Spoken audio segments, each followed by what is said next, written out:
Sure, we've got the full time because we all know that the sanctuary choir will come in promptly at 10:45 to rehearse. And generally, we know when it's time to leave because the piano will hit a very loud chord. And that's your prompt. Welcome, everyone. I want to welcome this morning Tariq and his family, Neha, and their wonderful children who are going to speak to us during our week 2 of our Interfaith dialogue on Islam. For those of you who were here last week, this is a building block. Last week, Dr. El Rafai came from the McLean Islamic Center, and he taught us about the foundations and the principles of Islam.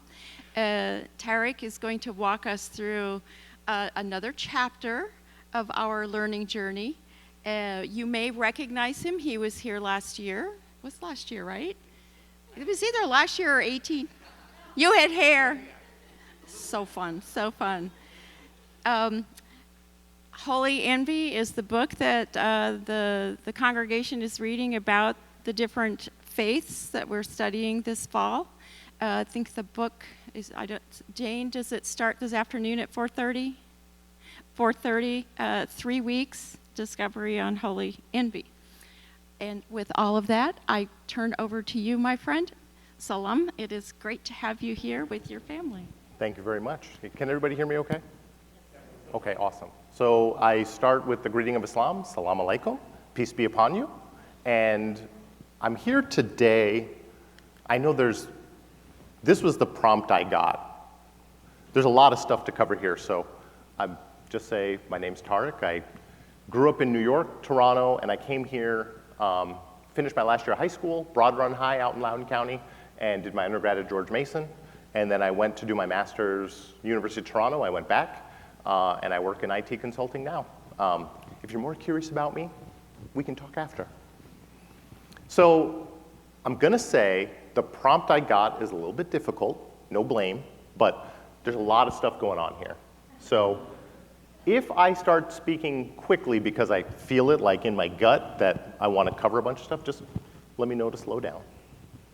But I'm gonna kind of do a little bit of a digression and come back to it, and then I have the prompt at the end so we can kind of cover anything that anybody was particularly curious about.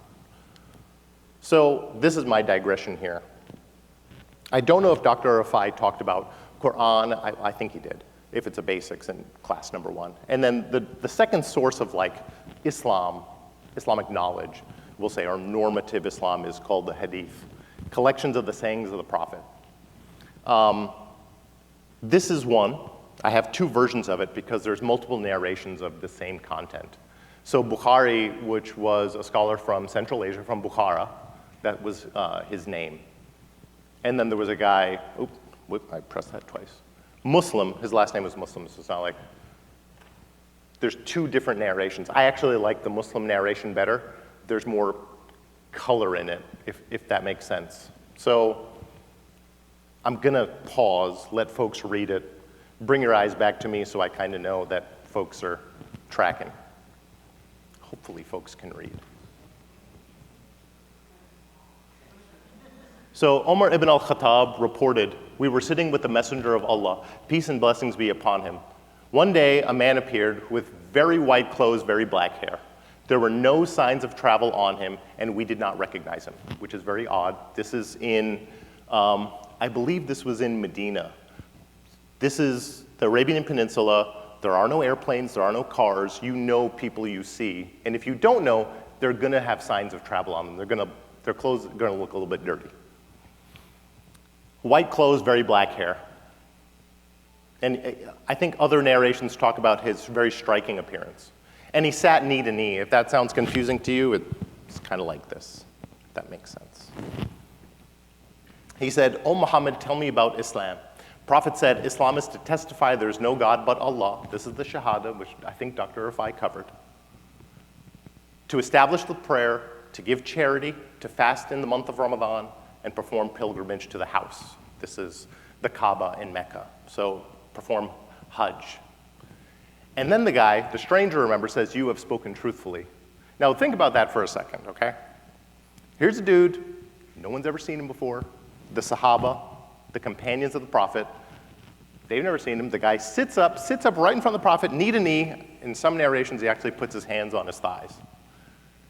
He asks the prophet a question, and this guy is, a source of admiration for the companions. And then the guy, he's like, you spoke truthfully. So like, who is this guy?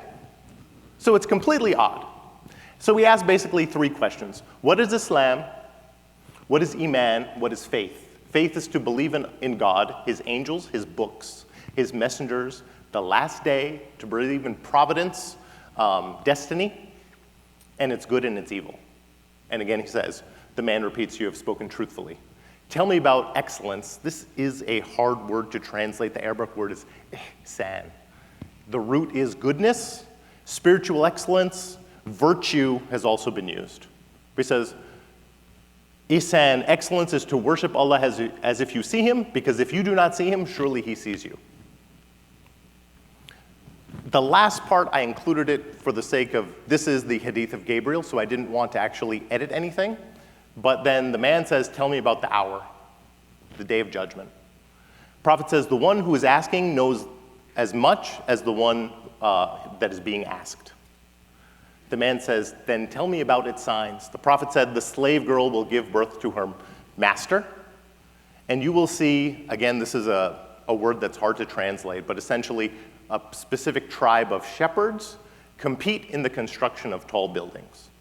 Then the man returned and I remained. The prophet said to me, Omar, do you know who he was? He said, God and his messenger know best. The prophet said, that was the angel Gabriel who came to teach you religion. I like this story, especially in interfaith context, because this tells you everything you need to know about Islam, believe it or not.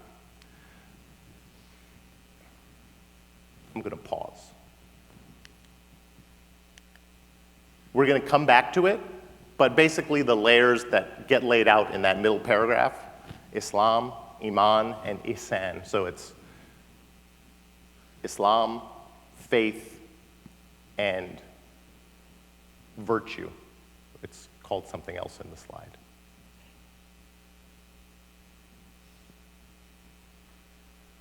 Excellence, spiritual excellence.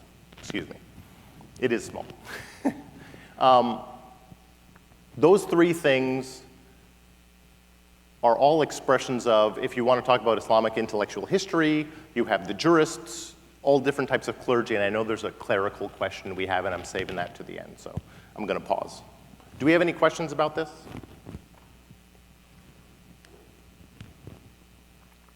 There's a question about prayer in Islam, if we go back to the prompt.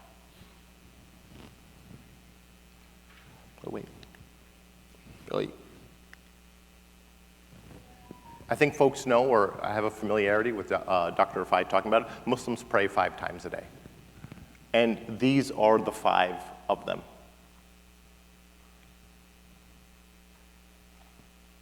We have Fajr, which is pre-dawn, Dohr, which is high noon. If I'm going to be strict, it's not actually at astronomical high noon, it's just after high noon. And the point of that is, it's actually Islam being wary of certain pagan practices.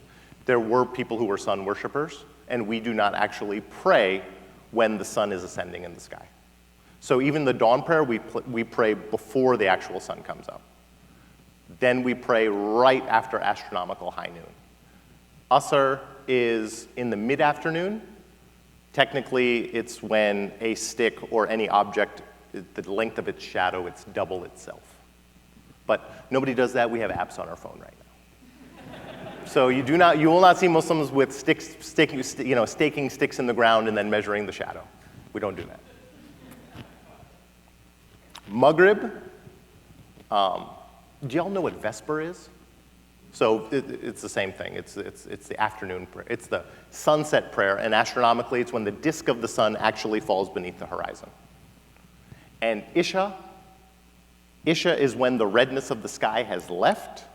Some will debate whether the whiteness can remain. Some schools of thought will say, but essentially, when it's night. And generally speaking, those times go all up until the next time. Except for Fajr, as I said. When the sun ascends, you generally speaking, do not pray. Any questions about that? Yes, ma'am. I'm going to get to that. There's a little bit to unpack, I think, when we're talking in a Christian context about what prayer is, and that's going to be the next slide. So we use the word in English to pray. We have, I think there's, what's the word I'm looking for? There's ritualistic prayer. It's eluding me at the moment, but when we talk about prayer in an Islamic context, it is salah, which is this prayer, the 5 times a day prayer. And this is a set of rote, I don't want to say calisthenics, but it's the one you guys know where you see people standing, they prostrate half like this, and then they go down, they bow, they come back up. The only thing that differs in the daily prayers is the amount of cycles. They're called rak'ah, but how many you do. Fajr, you do 2 cycles. Maghrib, the sunset one, you do 3. And it doesn't change. So if I were to go through the 5 prayers,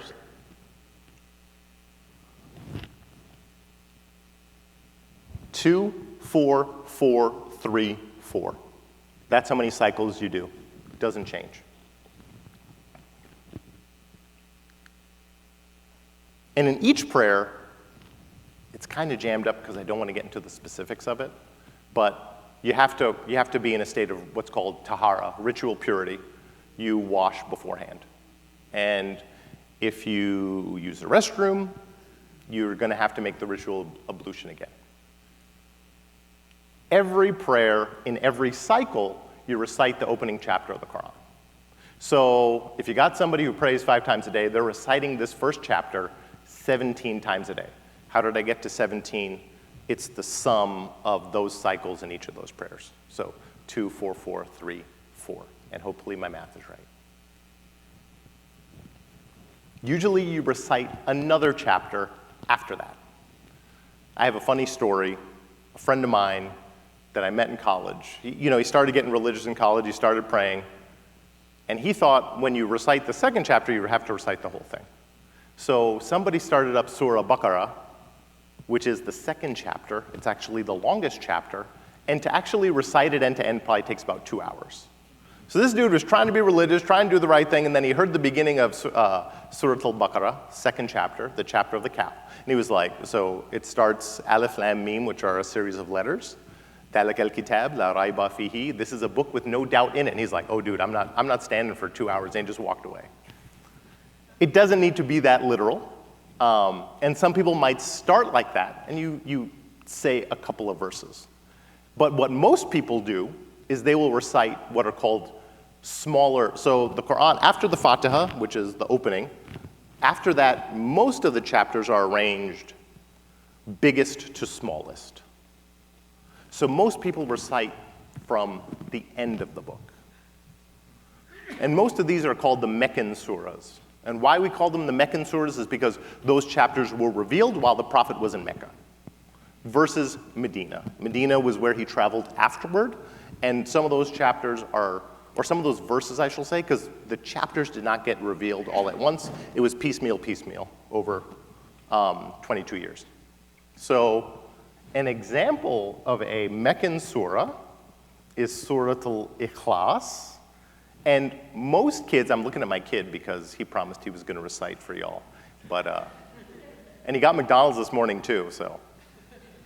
But most Muslims recite or memorize the early Meccan surahs, a handful of them, from a very young age. And most Muslims, if not all, but you can't speak in universals, but everybody knows these ones, and you need to, they're basic building blocks because when you pray, you will recite one of them. So let me see what happens here. Zaid, you want to come up? Come on. Nope. So Surah Ikhlas.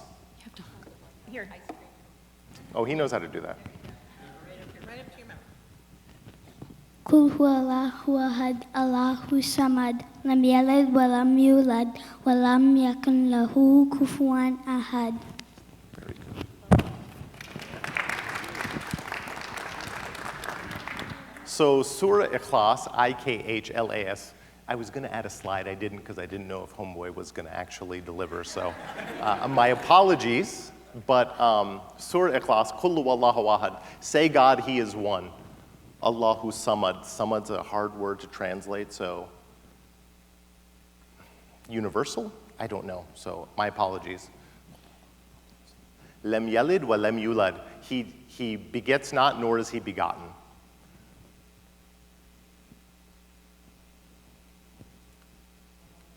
Wa lam yakun lahu kufuwan ahad.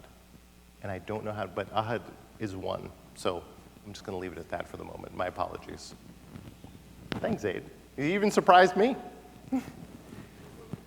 So you first, you stand in prayer, you say Allahu Akbar, you cross your hands, you recite Al-Fatiha, the opening, then you would recite another verse as my son just did.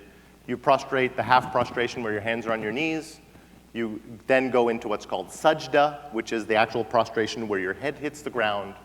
And then you come up in a sitting posture, and then you would say peace and blessings upon Abraham and Muhammad, and respectively their descendants.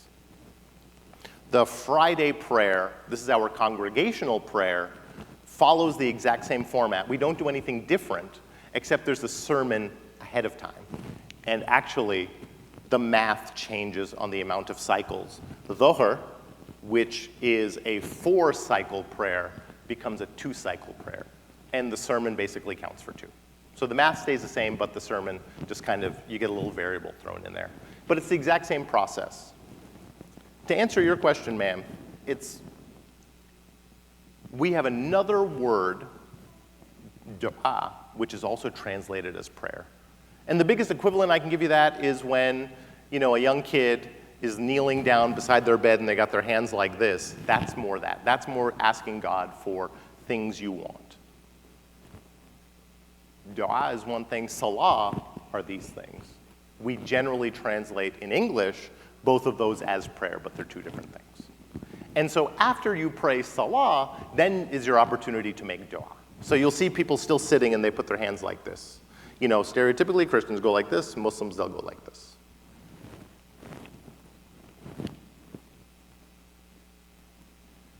Any questions about the prayer? Okay, yes, sir.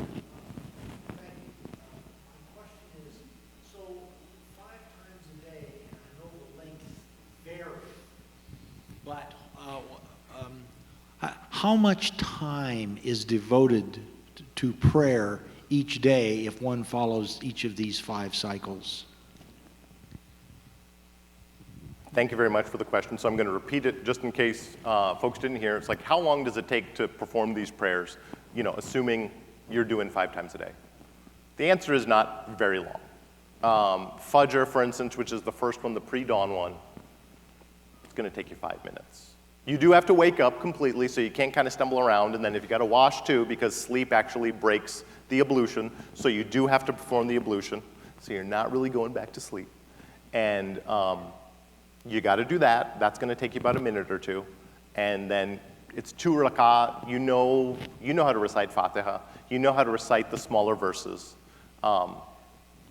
It's going to take you, so the morning one, let's say 5 minutes. Okay? If you're asking in the context of work, for instance, it's gonna be, again, 5 minutes for the Dhuhr time at your lunch break. And then the afternoon prayer, depending on some of the hours you have with work, with the way that the day wanes kind of in the summertime, you might go home and do that. But again, we're talking, I think, 5 minutes per. Sir, you had a question there? There is a clarification actually that it depends where you pray. If you pray at home, it's saves a lot of time, but you have to go either walk or drive to a mosque. That's what takes a lot longer, so. Very true.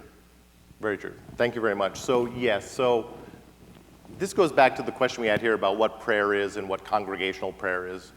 As the gentleman said here, we are encouraged to pray in congregation at the mosque for all of our prayers. So you will see Muslims rolling up to a masjid, a mosque, at like 6 o'clock in the morning. And everybody goes, there's a flurry of activity, they do the 2 cycles, and then they leave. There's not really anything else going on. It's just literally to do the obligatory prayer, and then people are just like, go about their day. Some people wake up, they do it at home.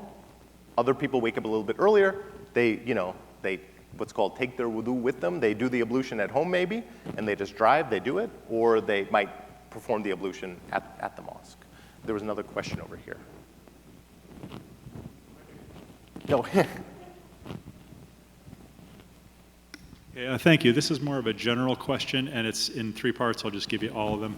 So given that the Muslim world is just so expansive, first, does everyone pray in their own language or a universal language? If a universal one, which one? And if there is one language that all the prayers are in, is it typical for a Muslim practitioner prayer to be fluent in that language, or is it you know the prayers in that language and that's about it? Like I grew up Eastern European. I was really good at Ukrainian church, but not really conversational. Gotcha. So the question is, what's the language of prayer? The language of prayer is Arabic. It has to be. The language of prayer is Arabic. It has to be done that way. Having said that, the vast majority of Muslims, the majority of Muslims are non-Arabic speakers. South Asians, if you total up, the largest Muslim country is Indonesia. They speak a language called Bahasa. So they are not fluent in Arabic.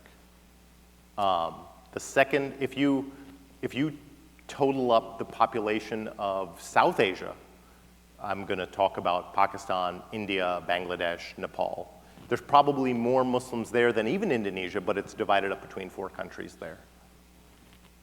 Also non-Arabic speakers. The Arabic that we speak in the prayer is actually different than the spoken Arabic that Arabs speak in all their different respective countries. There's what's called classical Fusha. No Arab speaks that.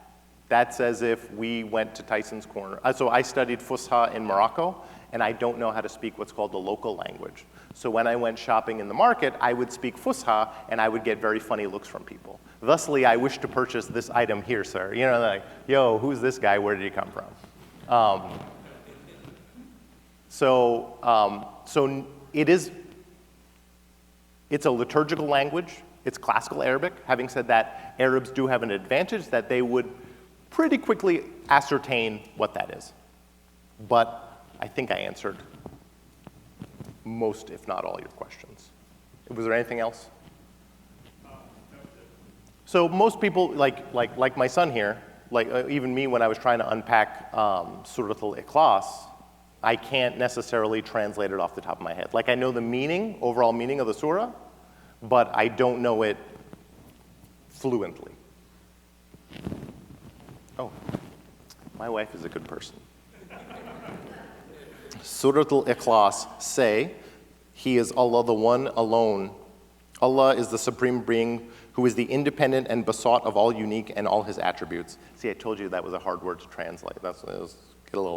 He begets none and is begotten by no one, and there is none his equal. That is what my son recited. Thank you very much, dear.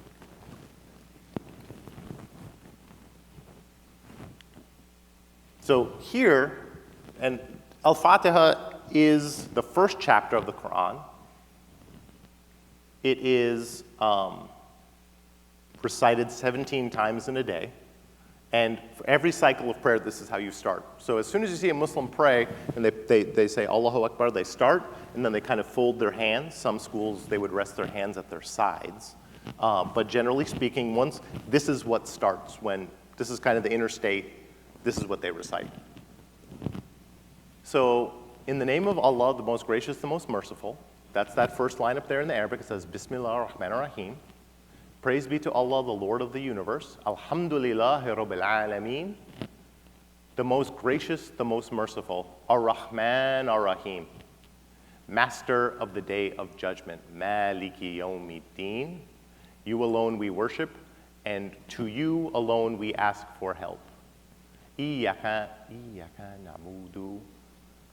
What? Iyaka nista'in.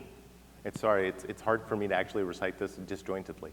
You alone we worship, and from you alone we ask for help. اهدنا الصراط المستقيم. Nope. I'm messing up here. So I'm going to recite the English all as one. In the name of Allah, the most gracious, the most merciful. Praise be to God, the Lord of the universe, the most gracious, the most merciful, master of the day of judgment. You alone we worship, and from you alone we ask for help. Guide us to the straight path, the path of those on whom you have bestowed your grace, not of those who have earned your wrath, nor of those who have gone astray. And I'll recite the Arabic through. Bismillah ar-Rahman ar-Rahim. Alhamdulillah Rabbil Alameen. Ar-Rahman ar-Rahim. Maliki Yawmiddin. Iyaka na'budu wa iyaka nasta'een. Ihdina as-sirata al-mustaqim. Sirata alladhina an'amta alayhim. غير المغضوب عليهم ولا ضالين. That, and everybody, like, I was trying to read it to get the cadence right and not slip, but I could do that with my eyes closed. They could do that with their eyes closed. And almost every Muslim could do that with their eyes closed. And then so I'm going to transition now to the next question from the prompt. Muslim holy sites. So, I'll stop before I get into this. Any other questions before I leave? Yes, ma'am.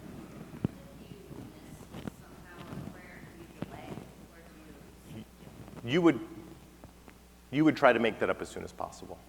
So there's a thing called combining, where let's say you're going to wait. There's a debate within the various schools of law about whether Muslims actually can combine. I'm not going to get into that so much. But some people say the Prophet did, some people say the Prophet never did. The argument there is, as a time was closing, he would pray that prayer and then roll into the next one as that prayer started up. So you would do, for instance, Maghrib, the sunset prayer, as nightfall was coming in, you wrap that up real quick and you roll right into. That's called combining. And the reason why it's a debate is the Quran says, pray each prayer in its time. In its time. So the Prophet never violated the Quran. So either the other people say there were exceptions and he did it in certain cases, or he never violated that Quranic maxim. And so that's why it's a little bit of a debate. It's a bit of a sticky wicket. But for us, Muslims, let's say, you got soccer practice. Kids are, hungry, you got to pick up some food, you get home after nightfall, Isha, then you say, oh, I missed Maghrib, let me do Maghrib first, and then I'll do Isha. And it's dark, and that does happen. But yeah.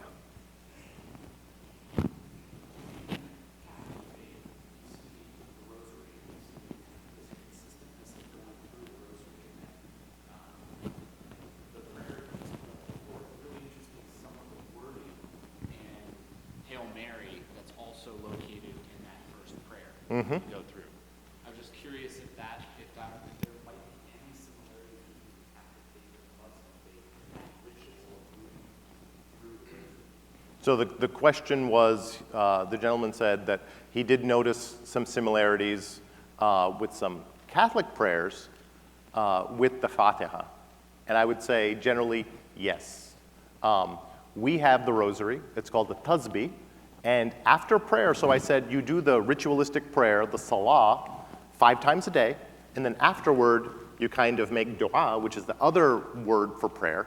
And then after, some people will pull out their Tasbih and say, Subhanallah, like glory be to God, 99 times. And there's hadith about saying these things that will purify you sin from, or things like this, that I can't remember off the top of my head. But the Tasbih, the practice of the kind of, counting the beads, we do have that, 100%. And you would know exactly what that was when you saw it. We just don't have the cross on the end of it, but we do have the Tasbih. So there's a question about Muslim holy sites. Sorry. Thank you. I have 2 questions. One is there a service or ceremony weekly similar to what we have in mosques? And also how the practice of the 5 prayers, how is that incorporated in a school day for students and for adults in the course of a work day? Gotcha. question was, how is the congregational prayer different? And the next one was, how does school and work fit into this? So the first comment is the congregational prayer, Jummah, where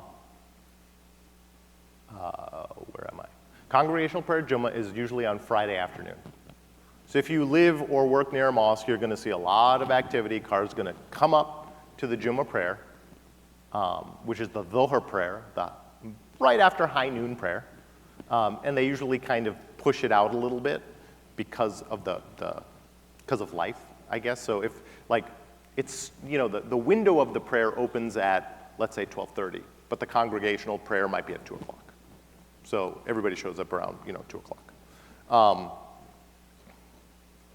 The only difference between so you'll come into the mosque, you'll sit down, the imam will come and he'll give a sermon, kind of, exhorting some topic of virtue.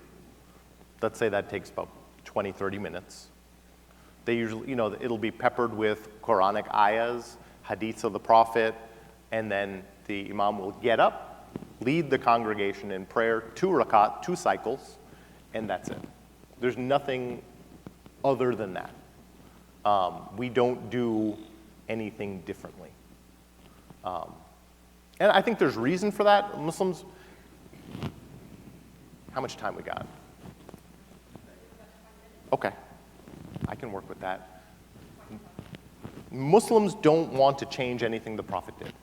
So we can't, for instance, we can't have, keyboards or we don't do hymns, we don't do stuff like that because it's not rooted in the prophetic practice. We actually can't in terms of our worship. To change that would be problematic. To change that would be verse number 7 of the opening. We would be implicated as people who would be going astray because that's literally, we have to stick to what the Prophet said. So we have we do other types of things, don't get me wrong, but they're not going to be incorporated in the ritualistic prayer. We can have events, we can have nachos, you know what I mean? But it's not going to be at these times. That make sense?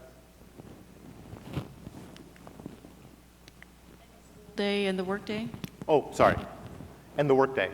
So as I said, the kind of the ascension of the sun knocks out most of the day, at least for school kids. Don't have anything going on. The after high noon, which is different than the afternoon, the high noon prayer is, again, when I was growing up, we didn't worry about stuff like that. Now I think there's more Muslims in the area, or I was the only one, and my parents weren't particularly religious, so I wasn't necessarily practicing as a small child. Other families, I guess, did, but it's going to take 5 minutes. You're going to take it on a break. Sometimes some kids or some school districts, maybe Dearborn, Michigan, New York City, even Northern Virginia, they might have a 5-minute recess in between classes for kids to be able to do that. If the MSA, the Muslim Student Association,